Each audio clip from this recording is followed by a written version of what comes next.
Thank you for joining us wherever you are. This podcast episode is brought to you by the Old Ways Actual Play Team. This actual play uses the 7th edition Call of Cthulhu tabletop role-playing game rules by Chaosium. This actual play is performed by adults and in an adult setting.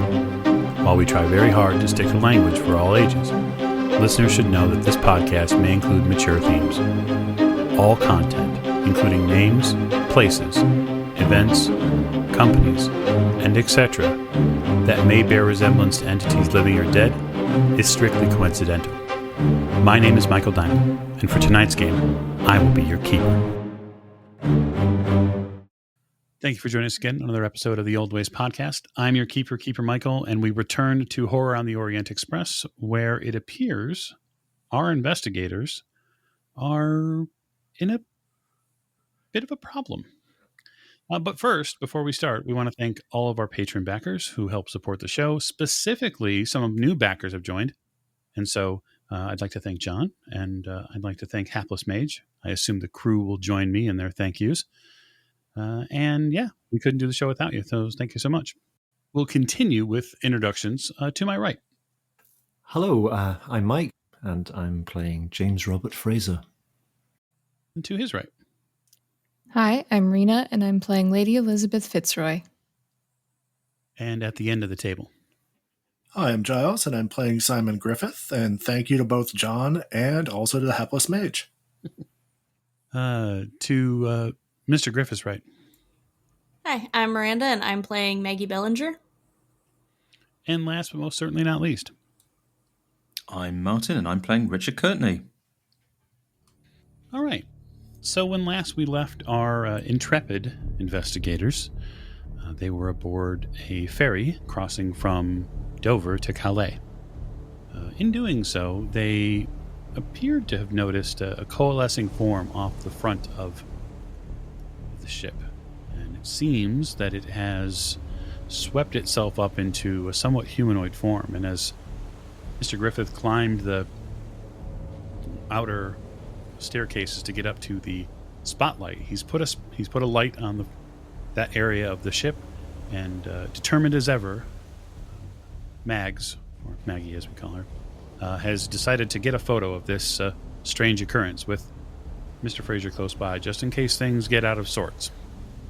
And so we'll begin again. So the wind and the rain has not stopped. The lightning continues to pound around near the vessel.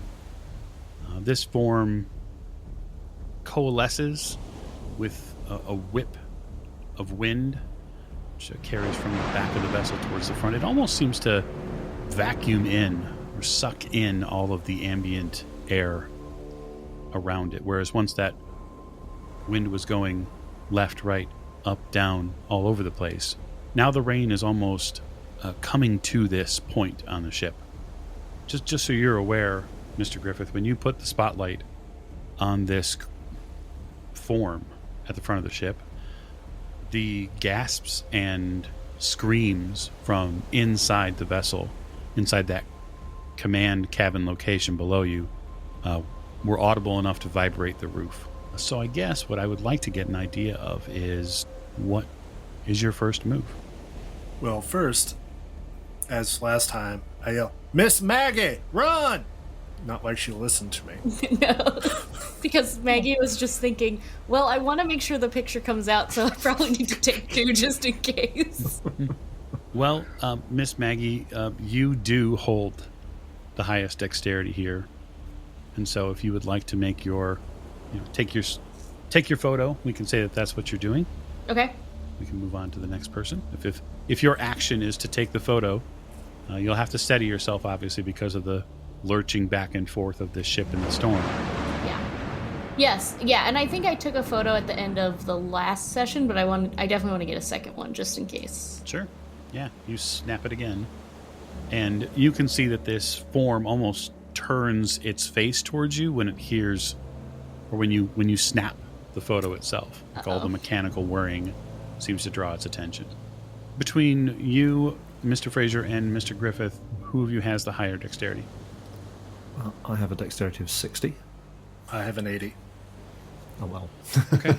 Well, then you're top for the moment. So go ahead, Mr. Griffith. I'll give you your action. Well, I'm slightly stunned. I just lost 4 sanity. I'm going to draw my pistol, and can I hold my action? You can make ready a weapon, absolutely. All right, I want to see who it's going to go after first. Okay. So when this thing moves, it flows rather than walks stiffly like any normal man.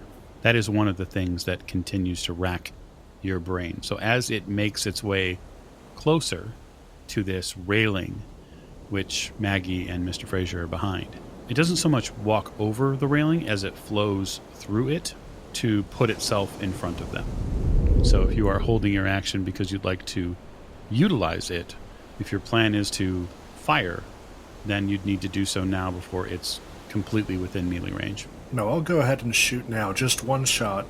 I'm trying to draw its attention since it seemed to be distracted by either light or sound. So, Okay. And are you turning the spotlight as you shoot? yes. I'm going to keep it trained on it. Will do. All right. And I suppose you're going to want me to spin? Yeah. I am going to spend 4 luck to make that a success. Okay. You fire a shot. So, Maggie and Mr. Fraser, you hear a gunshot, and a puff of air comes open on this creature's body.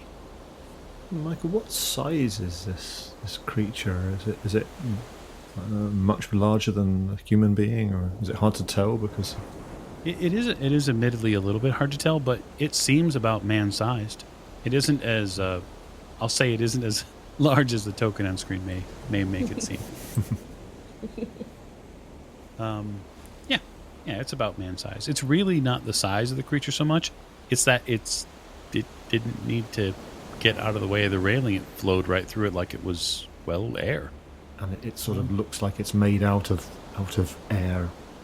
Is Yeah, that it's right? air, debris, maybe a little bit of debris to give it almost a white coloring, a little whitening, but that could be the spotlight, which now is shining over you, thankfully, and not totally blinding you, because I'm assuming you're still looking straight ahead. Well, yes, yeah, absolutely. Seemed phased at all by Simon's gunshot. Even more damage. We should probably get that out of the way as well. Okay. But, like, emotionally, was it hurt? No, it did not appear to have a breakdown of any sort when he shot Okay. it. Okay. I should know if it was sad now. 9 points. Okay. Yeah, it doesn't appear to be phased, really. In fact, given your experience and your proximity to it, Mr. Fraser, when you heard the shot and saw this thing react, it's really the lack of reaction to it that troubles you. It wasn't drawn at all by the noise of the shot. Doesn't pay attention to it in the slightest. Sorry, Miss Maggie. From my perspective, does it look as though the bullet has just kind of whizzed through it? Yes, sir. And you get a good vantage of that as it reaches back one of its wind-like appendages and is set to pummel you. It's appearing to pummel me, is it? Yes. It goes on 80, so it will go slightly before you. Dodge out of the way of its pummel. Yeah, go right ahead. Okay, so I have a dodge of 46. You are considered at advantage for this dodge roll because you have a that's build good. of 1 against it. That's good because I just rolled a 94. Roll my advantage die. And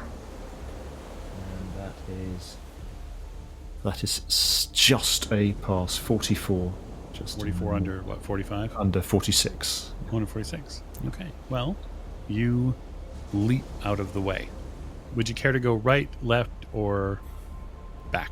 What I really want to do is I want to drag Maggie out of the way of it. James's intention is to protect Maggie from this thing, so he would be basically pulling her behind him and then trying to get her back to safety under cover. Okay. I think if I'm reading this right, the directly behind me is the way back to where we came from. Yes, that is the case. So you would be able to, if you head straight back down this hallway, if you head straight backwards, you would be able to reach the entryway that goes to the covered portion of the ship, and then reach the ship itself. Okay, so can I potentially then dodge out of its way by basically swapping places with Maggie, sort of dragging her behind me? So I'm avoiding its swipe, but I'm pretty much probably immediately putting myself at risk of getting another one. If you would like to use your action to grab hold of her, because she is right next to you, Yeah. And we can kind of meld that in with the successful dodge roll, and then as long as Maggie relents, then she can be grabbed by her arm, so to speak, and then dragged away. Oh, yeah. Okay. Good. Maggie doesn't have her trusty typewriter with which she can defend herself, so... That would be probably an exceptionally good weapon against this thing. Yeah, might be. Okay, so you drag her back about this far, given the behind movement me. space. Get Right. behind me. Miss Bellinger. In the name of God is this thing? So, since they haven't really been so much involved with this, but they are part of the scene, I guess I'll just ask from Lady Elizabeth and then from Richard, as noises begin coming, screams begin coming from the front of the ship, are you responding to it in any way, or? I'm going to just sort of start. It sounds like there's trouble. We'd better go check it out, Richard. Yes, it does somewhat. Yes, you're right. Do you need a hand? Well, if it gets a little bad weathery, I might. At the moment, I'm fine, but thank you. No, okay. I shall lead on and open the doors for you. Thank you. I'll grab my walking stick and start moving in that direction after Richard. Okay. So yeah, the two of you get probably between a couple of these tables, and you make it closer towards the door.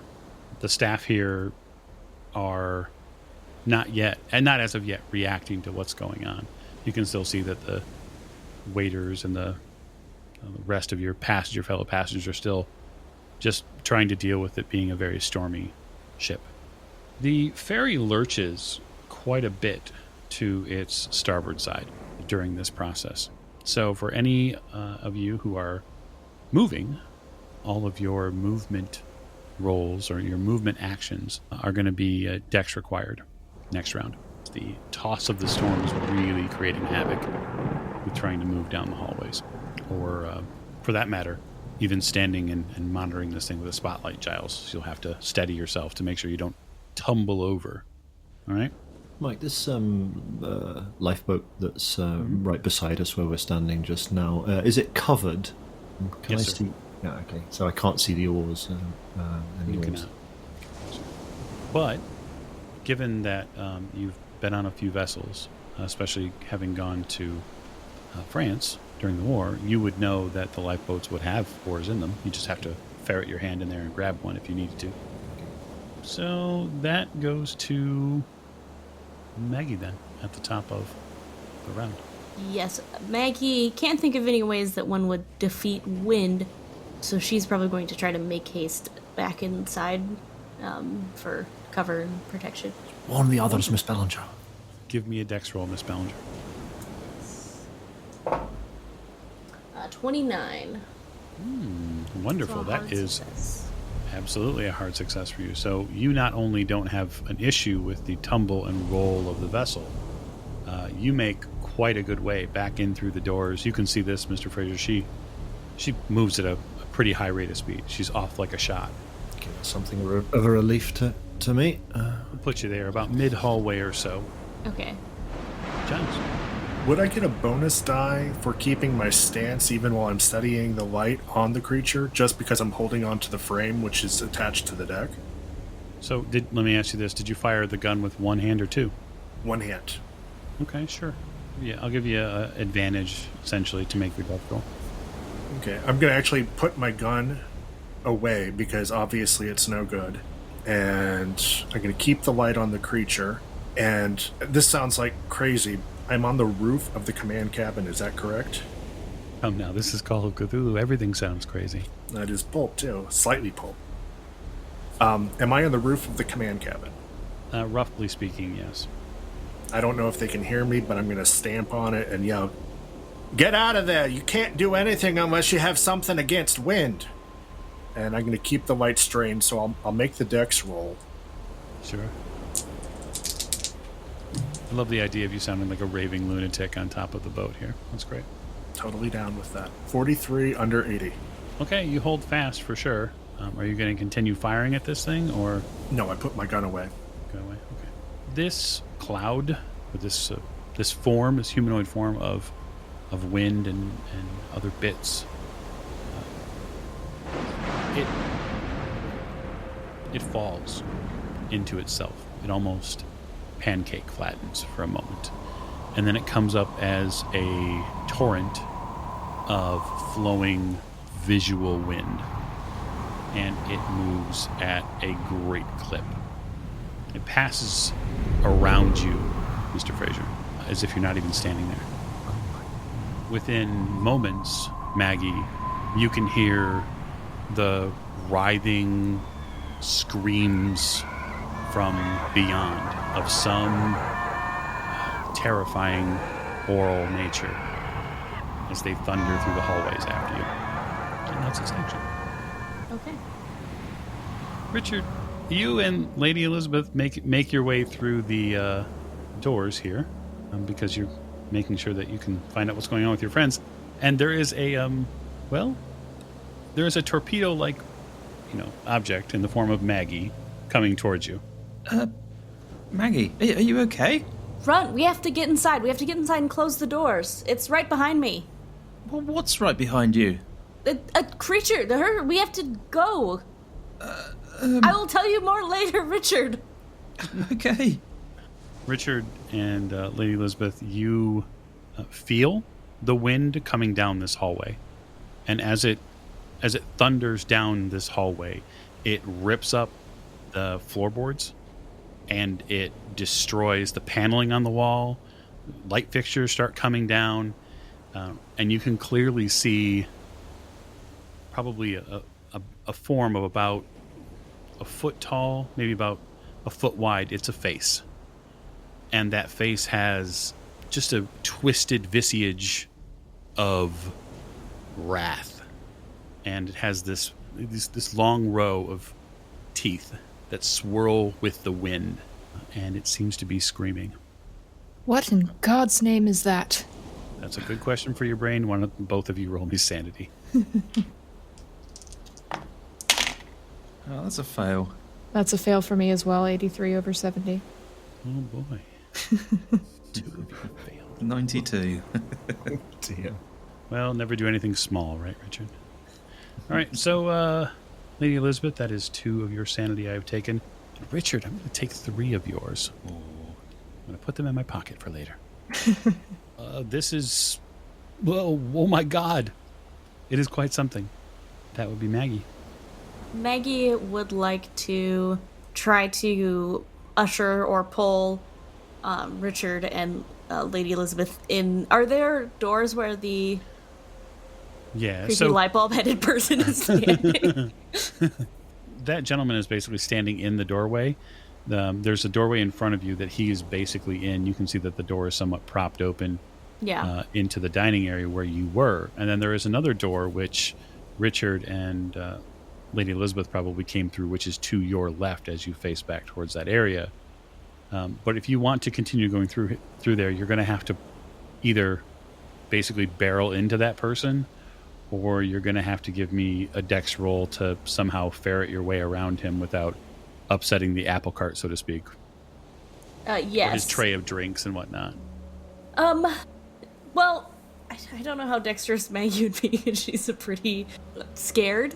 But I will try to get around him in a way that I don't want to get anything in the way of us being able to shut the door. So I would like to try to usher us in and have means for us to close this door. And I just realized shut Fraser out there with it. But, I just want the door closed.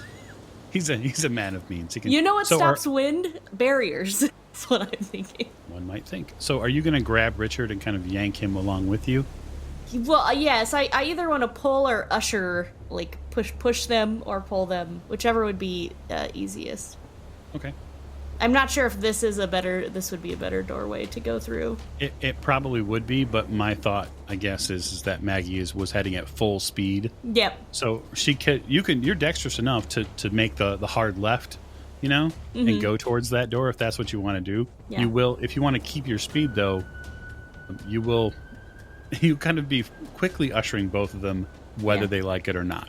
Yeah, okay, so a better choice then might be, now that I kind of have the lay of the land, would be to shout at Richard and Lady Elizabeth, get back inside, go, shut that door, so that hopefully they will heed my warning and get that door shut, whereas I will get past this guy and shut this door.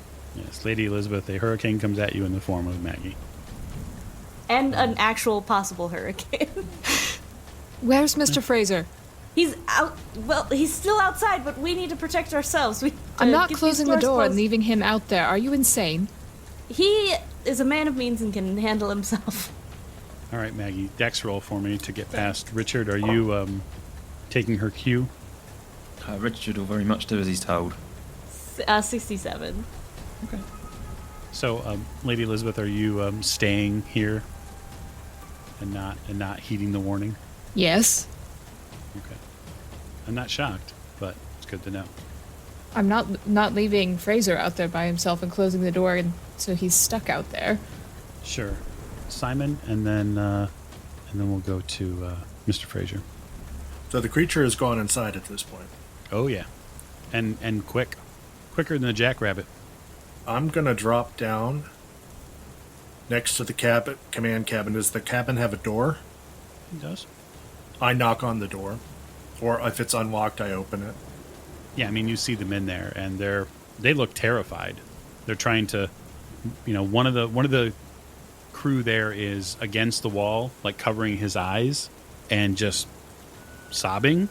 And there's another man who's trying to help what looks like the captain of the ferry, trying to control the wheel of the ship. You all need a hand. We need to get this ship to the coast as soon as possible. Once we're out of the storm, we should be safe.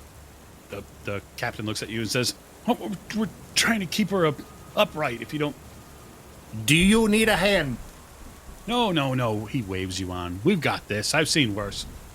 Yes, sir. I close the door and I go, Fraser, where now? And right on time, Mr. Fraser. What is that thing? How do we fight it? Your bullets just went straight through it.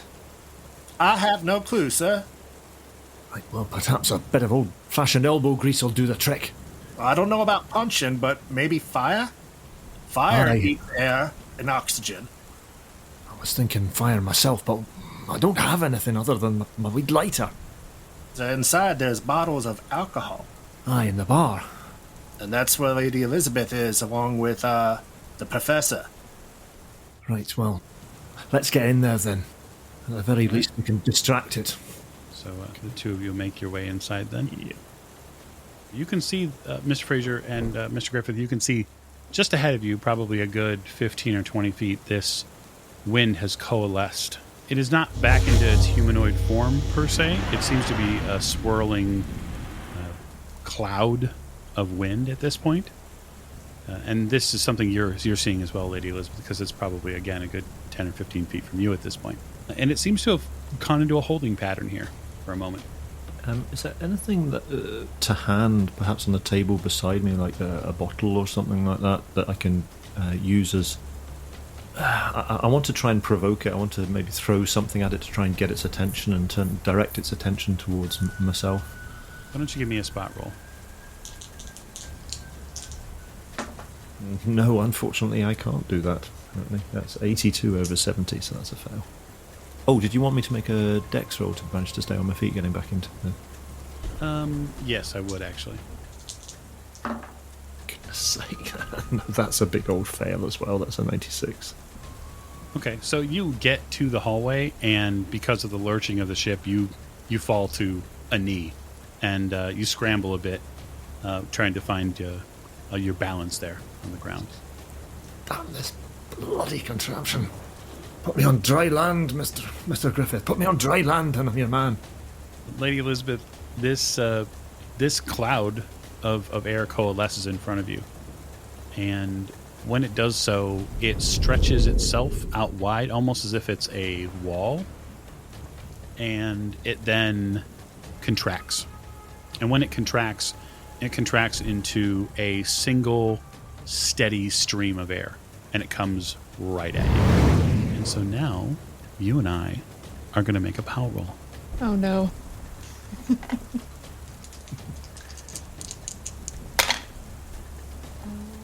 28 under 70.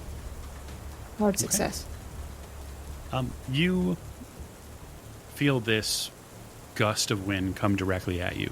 It forces its way into your mouth and your nose, and you feel it thunder around in your ears.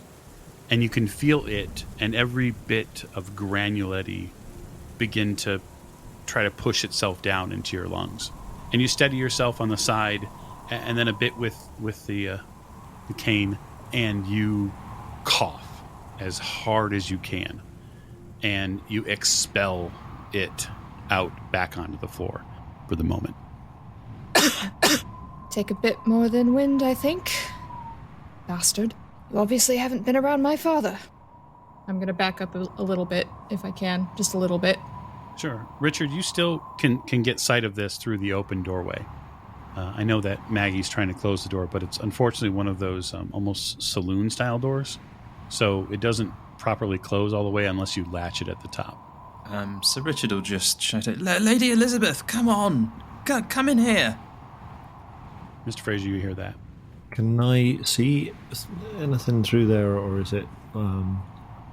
Unfortunately, it's tucked around that left corner a little bit. Your ladyship! Are you all right? Fraser, is that you? Hi, it's me. Are you well? Are you all right? I'm fine. Get in here. I'm coming as fast as I can, your ladyship. Come on, Mr. Griffith. Lady Elizabeth, what would you like to do? I'll back up towards Richard and Maggie, since now I know Fraser's coming this direction and I'm not wondering where he is anymore. So I'll move back towards them. Do I need to do a dex roll or anything for moving? You do.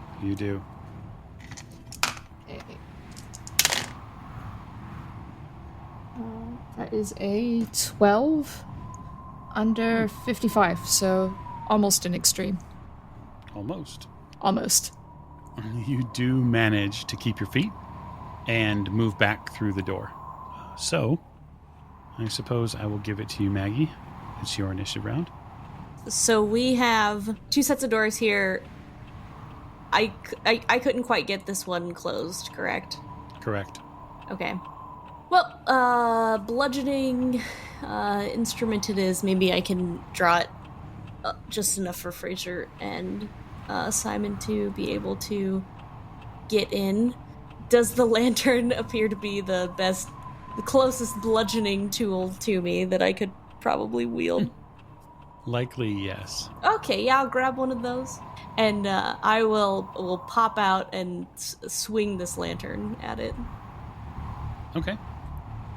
You grab the lantern and yourself, and you move into position past the sailor.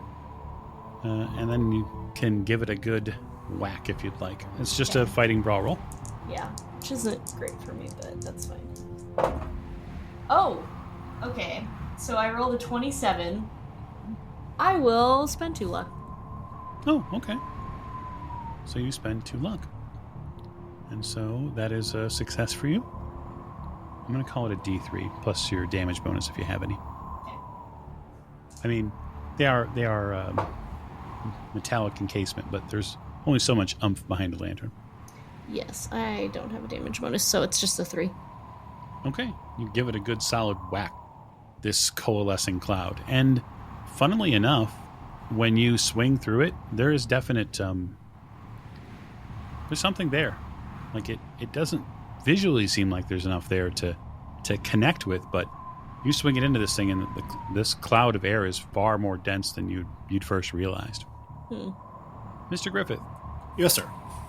It is your action. I am going to move forward, and I see what's going on with the creature, and Yes. Maggie? As you move in, now you see you didn't see her swing at it, but you see it now, or the cloud that was it, here in this area. Okay, let me spend my dex roll. That'd be a 64 under 80. Okay. All right. And is the sailor still standing there dumbly? He is not standing there dumbly, so to speak, but he has moved into the room a little bit more, like back, and he's opened up the doorway. He's kind of sort of freaking out by Richard at this point. Okay. I'm going to charge in to where that table is and either grab a lantern or a chair. Chair is an easy grab. And if I still have movement, I will swing it at the creature, and I'm yelling for Fraser to get over here. Okay. Yeah, I'll give you a move. You've got enough move to do that. Michael, did you say that the chairs were bolted down? Sorry. Some of them are, yes. Not all of them. All right, great. Yeah, not all of them are. The ones by the doorway that lead further in towards the pantry and some of the service rooms are not bolted down because sometimes those tables and chairs have to be moved. Perfect, thanks. Okay, so I will do a melee roll. Yep. And I will woof. That's an 83 over 50. Okay. You overextend yourself, either that or you rush it, or you don't have the proper leverage points, or maybe the ship rocked right when you thought it was going to go left. But either way, the chair sails high and then clatters against. You still have a hold of it, but it bangs into the doorway wall behind you. Come get me, you bastard! So the cloud begins spinning. And when it begins spinning, you see more of that destructive force that you saw in the hallway as the floorboards begin getting pelted by tiny rocks and debris. It almost reminds you of hailstorms that you've seen, Maggie. And as it does this, it spins faster and faster in what feels like the blink of an eye. And then it pushes that force out into the room. As it pushes that force out, it perforates the doorway walls and paneling. And those debris pieces go flying everywhere. I want a dodge roll from Simon, Lady Elizabeth, Richard, and Maggie. This is not going to go well. I rolled a 75 against 42. 37 under 50, I pass. I just rolled a 98, Mike. Ooh, oh. Well, that's a critical failure. Yeah, that's a fumble for me. It's a fumble. It is a fumble for you. Richard? Richard just failed. Nothing exciting. Well, You want to trade? it seems, however the fumble may have hurt, it does seem that the fate smiled on you today. And so they're going to allow you another shot at this roll. Oh, someone did something nice for me. Okay, that's a success. Barely a 26 under 27. All right. All right. So we have, simple failures? Both Richard and Maggie can take 5 points of damage. Ouch. Ouch, yeah. And that's its action. So that'll bring us to Mr. Fraser. And as these pieces of debris and stone perforate you, most of it is not any massive wound. It's really more like cutting and piercing into your clothes and under the exposed skin. Richard, you get one piece almost nearly in the eye. It cuts directly along the bridge of your nose and towards one of your eyes, but you manage to move your head just enough. Otherwise, you'd be looking for an eye patch. But Mr. Fraser, you're up. Yeah, so I'm staggering to my feet, and I'm going to charge into the room, grabbing whatever heavy object I can find as I go. So first thing I'd better do is I'd better see if I can make a dex roll to stay on my feet as Yes, sir. the boat pitches and tosses. Well, I'm not rolling great dice tonight. That is a 95. Well, it just so happens that the fates are in your favor. And they will be allowing you to potentially balance that roll with something that might be a little bit more fortuitous for you. All right, wow. Well, thank you very much, wielder of the Hand of Fate. I'll give it another shot then. See if I can make use of it. Okay, that's a 0-7. Not only do you stay on your feet, but you make all the headway you need to get into the area where the cloud is currently. And you can see the pebbles and the debris still basically peppering the area. Is there anything to hand that I can pick up as I come in and swing round to try and hit this thing? Absolutely. What has come loose, you see, directly close to the creature is part of the banister of this stairway that goes up. Perfect. And you think, given your size, you ought to be able to make a fairly stiff piece of a fairly stiff club out of something like that. Okay, I shall then wrench it off the wall and swing it in the direction of this thing, whatever it is. Indeed. Fighting hand-to-hand combat is not my speciality, but needs must.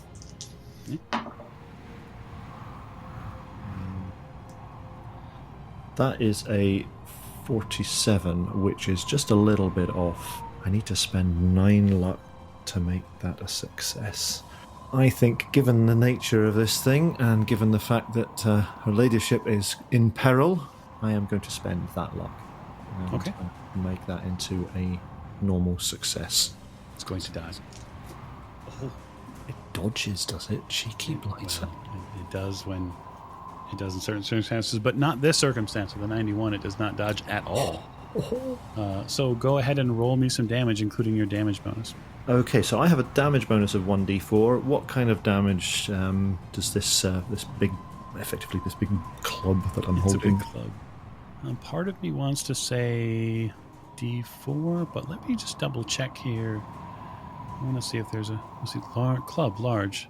Oh boy, I would be undercutting you, sir. So 1d8 A d8. All right. plus okay. damage bonus. So d8 plus d4.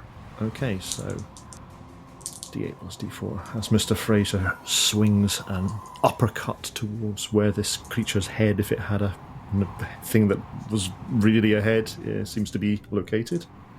On a d8, that is an 8. And on a d4, that is a 2. 10 points of damage. You hustle in and you rip the banister off the stair rail, foregoing any thoughts to the splinters or potentially the unturned side of it, and you hoist it. And with a swift, almost vicious arc, you slam this massive chunk of wood into the center of this cloud. And once you do, it takes your mind a moment to translate the idea that you've hit something solid. But you do, invariably. And when you hit that solid core of it, you feel the crack that opens in it. And in a single clap afterwards, it explodes outward. And as it does, it shatters every window in this section. And it pushes you all to the ground, many feet from where you once were. Mr. Fraser, you are far more useful than I even could have imagined. So Mr. Fraser has obviously been battered backwards and has dropped this piece of banister. And he kind of raises himself onto his hands on the ground, shakes his head. Are you quite all right, your ladyship? A little shaken, but I'm fine. Otherwise, we should check on the professor. Yes. Well, let me take a look at your wounds. I've a little experience in first aid, and you seem to have been cut rather badly. There is a general, almost that aftershock of chaos that you feel flood the boat. The guests are hustling through doors to get towards cabins. The staff is picking itself back up off the floor just as you are and looking around at the unbelievable carnage that's been left. Maggie and Richard, you're both probably dealing with small perforated wounds that are bleeding, some slight, some more. Is this one of those situations, though, where we don't feel it right away because of the adrenaline? Probably. Yeah. Maggie was wondering if there were any intact bottles around. She definitely feels like she needs a drink after this. I think it's safe to say that probably at the further ends of the main dining area here on the ferry, there is probably a bottle or two that is still in decent shape. Although in the concern you probably would have if you knew where it was is the pantry is just off that section where the creature was. Yeah. And so there's probably not likely to be much glassware left usable there. So it may be drinking from the bottle. That's fine for Maggie. Yeah, no, Maggie would maybe check on Richard to make sure he is conscious, alive, that he's not in imminent danger, and then ask if he would like to join her for a drink. Well, one of the things that Mr. Fraser is going to do is he's going to shout at the nearest crew member, says, "Where's your ship's doctor? Go and get him right now." They say yes, sir, and a couple of these gentlemen head off. This is a really nice ferry. They have a doctor. So you guys are left there. You're basically the only 5 folks that are left in this room after the experience, as all of the other passengers have done the right smart thing and they've fled into other areas of the ship. I'm going to pull myself up and just gingerly make my way over to a chair, sit down with a sigh. What in all the hells was that? Where did it come from? That's what I want to know. And is it gone? It looked like it crawled up over the front of the boat, or maybe it just formed there. I do think I got a couple of pictures of it. Ah, maybe we can get these developed when we land. Yes, maybe it'll answer some of our questions, though I'm not sure that's the case. I think the more pressing matter is we need to tend to your wounds. You look like you've been cut to ribbons, man. It's fine. A gentleman comes up from the command section of the ship from where you guys were at, and he's wearing just a member of the ferry uniforms, and he said, "I'm sorry, sir, but we're not a doctor, but I served in France during the war, and I've seen my fair share of wounds. I'm happy to help." Right, well, come away over here and take a look at this gentleman. He seems to have been rather badly cut. I'll look to the ladies. So you guys get attended to by a member of the staff here, and his vocal inflections give him away as probably somebody who is from Ireland, but he does his level best to see to your wounds.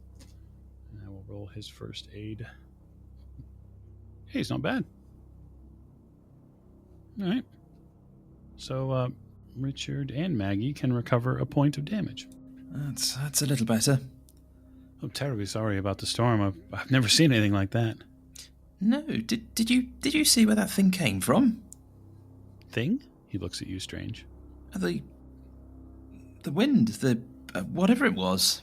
I saw the storm, so I saw that we've got some damage here to the ship. It must have been a hell of a gust that came through, if you don't mind me saying. Yes, it was that. So who has actually been injured then by Richard and Maggie? Did Lady Elizabeth actually get and Simon get cut by this thing when it threw the debris around itself? No, because I got the reroll and I passed. Mm-hmm. No, I'm physically fine. Mentally, not so much. Okay, sorry. Yes, I can. So yeah, there's some bandages have gone around. They've gotten the major stuff, but mostly the wounds that have attributed to it are small. It's like being dashed with small pebbles. Fraser will nonetheless fuss over Lady Elizabeth a little bit just to make sure she's okay. Which will probably irritate her no end. I'm fine, thank you, Fraser. Well, physically anyway. Just get me something to drink, something strong, please. Of course, Your Ladyship. I think I might have a wee nip myself. He looked immediately to across the table from you, Miss Fraser. You see that Maggie is drinking from the bottle of some bottle that was on a table. It looks like fairly dark alcohol, so it probably would do the trick. Although you probably wouldn't approve necessarily of the direct method. I will go and get some champagne for her ladyship, and I will say, Mr. Griffith, a wee dram for yourself. No, sir, I don't drink, but thank you for the offer. Ah, very good, very good. Wise man, wise man. Wise man, he says as he drinks half the bottle. Yes, he pours himself a very stiff malt whiskey. Yes. So drinks are had. I think it's going to take more than a dram tonight. Over the next hour, the storm eases, and the ferry slowly makes its approach to Calais. You can see France. The passengers, for their part, mostly stay to their cabins. The staff does its best to clean up where it can. The captain eventually comes down and tours the vessel. He apologizes for what happened because he's never seen a gust of wind come in through like that. He says that he's heard of water spouts that sometimes approach off of the southern coast, but he's never seen one come on board and then in through the ship. So do we get the feeling that people are kind of rationalizing this? I mean, that would be a psychology roll to be certain of it, but it does seem, like from what you overheard of the gentleman who spoke with Professor Courtney and now the captain, it does seem like many people are trying to rationalize what they saw, which unfortunately further makes you think that something really awful happened. Oh, I know something awful happened. It's up close and personal to it when it was happening. Mr. Fraser, Maggie, Mr. Griffith, how did this happen? Where did it come from? Was someone calling it? What? Where could it have come from? I What did don't you know, see? but there were some sort of strange markings on the deck. It was hit by lightning, and it was at that moment that I came back in. I think this thing came afterwards, but I'd be interested in taking another look and maybe making a note of that. There may be something there. So this is Frankenstein's whirlwind? Just a moment. What happened, ma'am, is I was out there with the professor, and the lightning had struck the ship, and it seemed to be making symbols burned into the planking. And so that's why we came in to get Miss Maggie's camera, because I was wondering if these symbols might be related to your book or something like that. And that's when the thing came.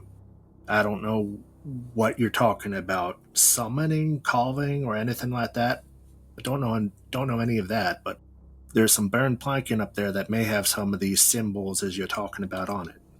Well, if someone made the symbols, that's what I mean by summoning. Either perhaps someone put these symbols out and summoned something. I've read about such things. Or they made the symbols and the thing came to destroy them. Or I don't know, it could be any number of things, but it was coming after us. It went past you two. It must have. It came down this way after Miss Bellinger here. Well, the symbols were made by the lightning. So you're saying someone sent the lightning to burn the symbols into the ship? Well, I don't know, but I've never heard of lightning being able to burn symbols into anything of its own accord, have you? I don't know what y'all are talking about. I think it would be wise for us to take a look. Maybe seeing this firsthand would help. It might be a good idea, but Professor, does this make sense with anything you know of? I've read of some things in some of the books I've seen before. Strange rituals, but we did see the symbols appear, I thought, as the lightning came. But rather than speculate and engage in all this conjecture, we could simply just take a look and see if anything becomes obvious. I do like to see things with my own eyes before trying to draw a theory. Mr. Fraser, I'm sorry. No, I was just going to say that perhaps it would be better to look in the light of day when we're docked, and it's still a raging storm out there. It's not safe out. I agree with Mr. Fraser on this one, though. Professor, I have one question for you. Why is a man of mathematics reading books on strange rituals? Well, it's an interesting thing. Many of the things that we take for granted now were, at some point, a strange ritual to somebody. So If you go back many hundreds of years, imagine what the electric light bulb would have looked like and other things that we've invented. It would look like a strange ritual. So I'm sort of interested in looking at things which are unusual. I don't think there's anything supernatural or strange in that sort of mystic sense about things, but what I see is an unexplored avenue of science, something to discover, as if... Imagine we could discover the next electric light bulb. That would be huge. That's my motivation. Well, I'm not quite sure we're going to get electric light bulbs out of this, but, we could power a ship or something with that thing's strength. Mike, can I make an occult roll while I'm listening to all of this and hearing their descriptions? Sure, that seems totally reasonable. Okay, that is a 27 under 50, so just a regular success. Okay. Yeah, just from the broad brushstrokes that Richard is painting and some of the other folks have giving you these descriptions of the events, if you didn't know any better, you would say that the lightning, if it did carve symbols or burn symbols into the deck, then perhaps it was burning them in so that way it could connect wherever this thing came from to the physical realm. I mean, to do it without being present is, that would be something fantastic. The more I listen to you to talk about this and considering what I saw, it sounds like some sort of summoning ritual, really, but I don't know how someone could have done it without being... You said no one else was there with you when the lightning struck and these symbols? No, it was just myself and Simon. There was nobody else there. How Unless odd. they were carved in beforehand and we didn't notice. I mean, maybe the lightning served to accentuate them, but there was certainly nobody there.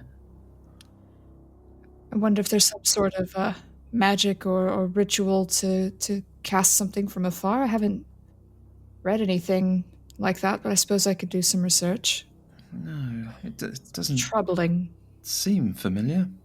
Am I to understand from what you're saying that this thing, whatever it was brought here deliberately by some party that is even now on board this ferry?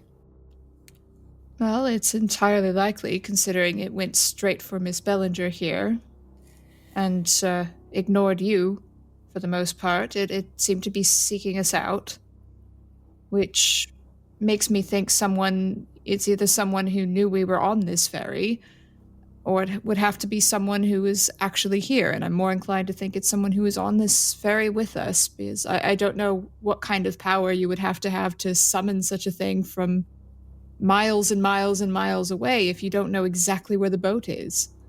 It doesn't make sense. I'm not sure who would have a reason to summon this thing against me. Who have you spoken to other than the small child? We've not really interacted with anybody other than the staff. Yes, there's no one I can think of. Aye, but just because we haven't interacted with them doesn't mean that they're not watching us. I mean, after all, we know what happened to Professor Smith. Who's to say there's not somebody following our steps? Somebody with a different agenda. Somebody who knows what we're about and wants to prevent us from succeeding in this mission we've set out upon. I see. Yes, that is possible. Well, whatever it is, whoever summoned it, it means we're up against something far more dangerous than we originally thought. If it's not just people burning down houses or any of that sort of thing, if they can summon a creature like this, and Mr. Fraser, you have to admit there is something beyond the normal going on at this moment. She just sort of gestures around the room. That we're up against something very dangerous here. There was that gentleman on the train that seemed to be quite interested in me and Richard. Yes, now you mention it. Now arriving. Voice goes. Well, I suppose we'd better get our affairs together for disembarkation. Yes, it couldn't come soon enough. Sooner I'm off this boat, the better. I feel like I'm in a penny dreadful with all this nonsense. The ferry makes port. You can see that there is a line that is forming on the other side. It looks like probably someone that might be taking the ferry back. Although, Miss Fraser, you wonder if maybe this ferry will be taken out of service Possibly. to see to the repairs. You also see that there are gentlemen waiting to take passports. You can see a line will be forming to gain admittance to France. I think once we've docked and before we actually disembark, we're wanting to have a look at this this part of the deck where we're assuming the lightning hit and burned these symbols or whatever they might be into it. Okay. If that's possible. I mean, Agreed. if you're going to avail yourself of the front of the ship, I don't know that anyone will stop you. Mm-hmm. We'll take torches out with us as well and or lanterns so we can see a little bit better. Miss Maggie, can you bring your camera? Now that we don't have anything trying to gnaw our heads off. Oh, of course. You know what, Miss Maggie? Why don't you roll me a look? Okay. It was a fairly large glass shattering Oh, no. action, and so... Oh, no. It's an 83. Oh, no. Oh, no. That's so terrible. It is. It's almost as if it was meant to be. Oh, no. But, seemingly, the fates have chosen to save the camera. And so, it looks like the lens might be a bit scuffed up and needs some cleaning, but it looks like it's still whole.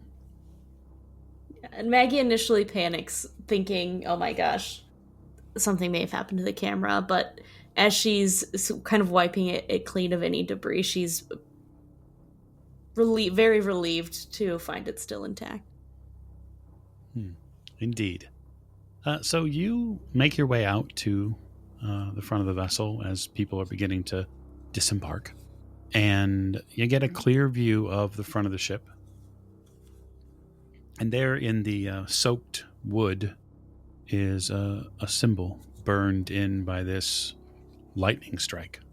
You didn't have a very good look at it before because obviously your attention was diverted to this cloud-like figure, this wind-given human form. But there it is. And it's quite dramatic. It's got sweeping and vicious prongs. There are two wide circles that surround the symbol. There seems to be a hook inverted. And then there are these slash marks. One that goes horizontally, and then one that intersects it almost in a V-shaped pattern. Richard will pull out his notebook and start making a copy of this symbol.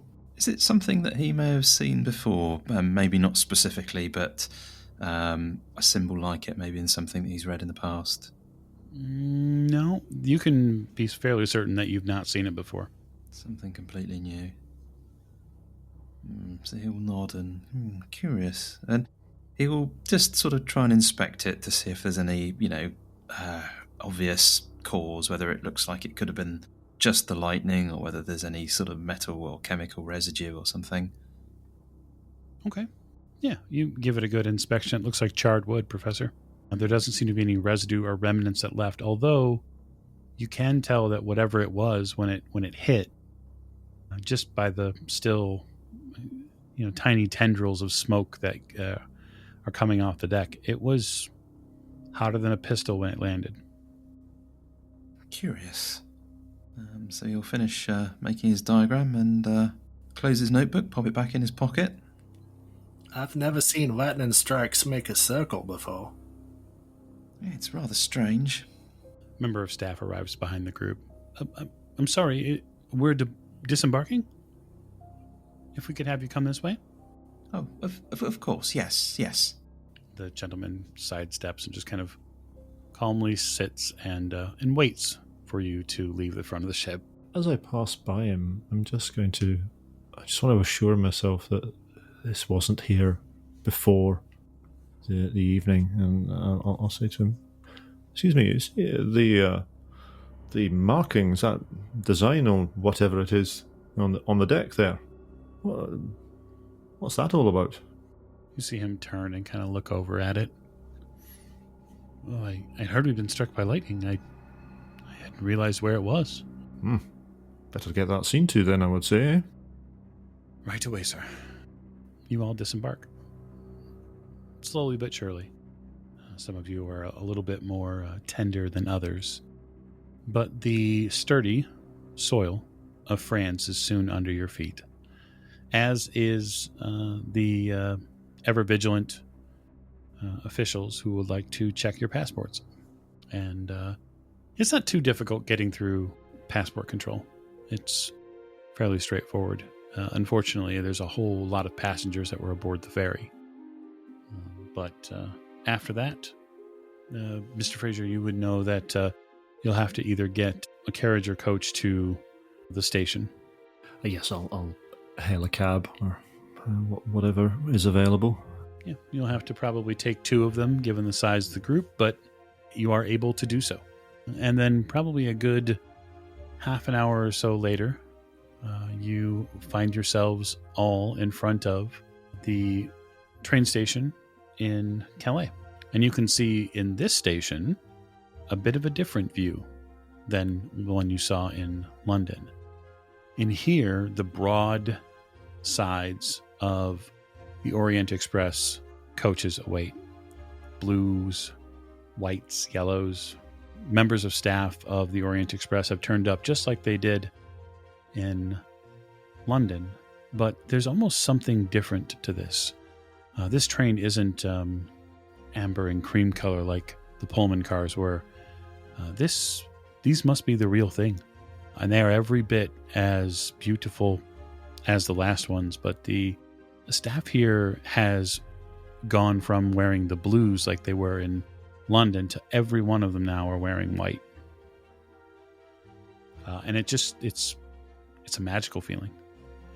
As hard as today has been, to know that there is a staff waiting to wait on you hand and foot, and they ask for your tickets. Well, I'll show them my ticket. Maggie's patting her back, making sure she has her tickets. Each of you in turn show your tickets to them. Mr. Fraser, they do accommodate Lady Elizabeth with a very similar style ramp is waiting for her, and so the walk up is much easier. Good. And you begin getting back into similar appointments. You notice that these coaches almost seem a little newer than the cars you were in before. Fabrics, the subtle touches around the edge are really something quite significant. One of the things that I'm going to do, particularly when we're disembarking and also while we're on the platform, ready to board the train, I really want to kind of keep my eyes peeled to see if I can see anyone that looks like they're watching us or looks like they're acting in any way suspiciously, because I can't help but think that if there was somebody on the ferry who had, ridiculous as it might sound, called some creature into existence with designs upon harming us, then they're going to be a bit hacked off that their plan fell through. So I'm keeping my eyes out for somebody who might be showing any kind of signs of particular interest in us or anything like that. Sure, go ahead and give me a spot hidden roll. Yeah, absolutely. There we go. See if I can do a bit better this time. Yeah. Oh no, I can't. That's an 82. That's Yeah. So these Calais coaches that you're a part of now are filling with some of the same faces that you saw when you left Victoria Station, including the very somber gentleman. He is here. There's that stick in the mud brat of a kid who comes in with his entire entourage doting behind him as he complains about being stuck out in the rain, and yeah, the Some very similar faces, as I said, begin to join these same coaches. After settling in, you're told by staff, Mr. Fraser, that these coaches, these Calais coaches, will link up when we get to Paris with the Orient Express. And so if there is a journey that's to be made further on from Paris, that you'll be allowed to stay in the same cabins. Oh, marvelous. Thank you very much. So much appreciated. And as the train rolls out of Calais, it's impossible not to feel some otherworldly eyes on each one of you. What happened aboard the vessel is not something any of you will ever forget. And try as some might to disbelieve or to spin the tale into something of a weather event, it's fairly clear that you all know differently. And that is where I'm going to leave you tonight. And so I want to thank all of our backers again. For me, the time of this episode just evaporated. It went so fast because we were having such a good time. I hope you all are enjoying the story as we tell it, as we continue now a continental part of our journey for Horror on the Orient Express. So have a wonderful day, and we'll see you next time.